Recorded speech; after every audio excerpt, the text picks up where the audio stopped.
Assalomu alaykum do'stlar. Videoni o'tkazib olishga shoshilmaymiz. Mirobod tumani Zelyoniy bozori yonida shundoq 3 ta kottejimiz tushgandi town house'imiz. Xudo xolisa bunisi baraka bo'ldi, bunisi sotilib bo'lgan, bitta o'rtadagi qoldi. Shoshilib qolamiz. Video manfaatli bo'lishi uchun uyqudan yaqinlarimizga jo'natib qo'yamiz. Katta obzor qilib beraman. Kirganimizda koridorimiz mana shunaqa patsiyatli zinalarimiz qilib qo'yilgan. Bu yoqda zalimiz. Ko'rishingiz mumkin, orqada skvozna qilingan. Shamol aylanib turishi uchun ko'rishingiz mumkin. Bu yoqda to'rda yurganimizda oshxonamiz.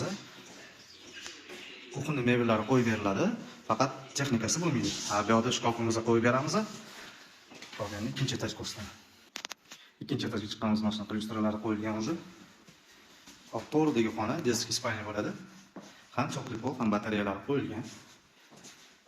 Bu yoqdagi ispaniyamiz родительский ispaniya hisoblanadi. O'zining biralari, lyustralari qo'yilgan. Bunisi gostivoy ispaniya yoki yana bitta disk ispaniya qilsa bo'ladi. Umumiy ikkita sanuzulimiz bor. Hammasi qo'yib beriladi. Xo'p. Narxiga keladigan bo'lsak, 87 ming ulgurib qolinglar.